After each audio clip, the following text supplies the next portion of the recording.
So hello dear student, কেমন আছো? I hope প্রত্যেকে ভীষণ ভালো আছো।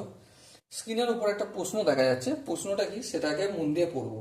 বলেছে দেখো যে যদি cos 9 alpha equal to sine alpha হয় এবং 9 alpha is less than 90 degree, বেশ বেশ, তাহলে ট্যান 5 আলফা সমান কত, এটা আমাকে বের করতে হবে।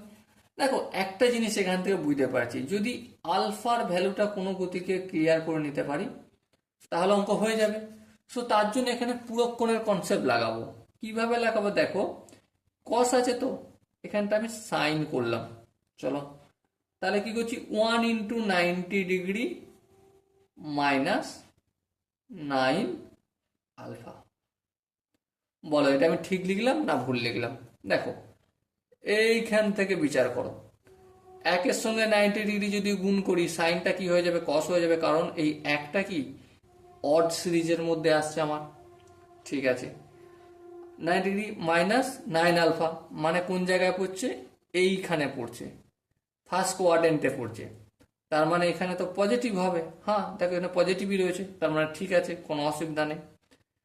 ইকুয়াল টু সাইন আলফা, তার মানে কি বাঁচলো, 90 degree minus 9 alpha equal to alpha. হ্যাঁ ঠিক, তাহলে 90 ডিগ্রি ইকুয়াল টু -9 আলফাটা সমান অপোজিট দিকে নিয়ে গেলে কি হয়ে যাবে, প্লাস হয়ে যাবে, তাহলে কি হয়ে যাবে, এটা 10 আলফা। হ্যাঁ ঠিক, তাহলে এবার এই 10 আলফার সঙ্গে 10 গুণ আছে, অপোজিট দিকে পাঠালে কি হয়ে যাবে, অবভিয়াসলি ভাগ হয়ে যাবে।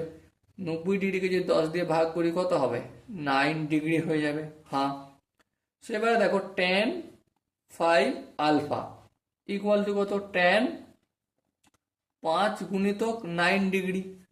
হ্যাঁ ঠিক, তাহলে ট্যানকে যদি 5 দিয়ে tan 5 × 9 ডিগ্রি মানে কি 45 ডিগ্রি, আর tan 45 ডিগ্রির মান প্রত্যেকে জানো কত degree, 1 degree. Okay, I hope এই প্রশ্নটার আনসার বা কনসেপ্ট বুঝতে অসুবিধা হয়নি। যদি কোনো জায়গায় বুঝতে অসুবিধা থাকে তাহলে করতে কি হবে, প্রথমে এই যে পূরক কোণের ত্রিকোণমিতিক অনুপাত এর প্লেলিস্টের ইন্ট্রোডাকশন ভিডিওটা দেখতে হবে, দেখে তারপর এই প্রশ্নটা একটু বুঝতে হবে।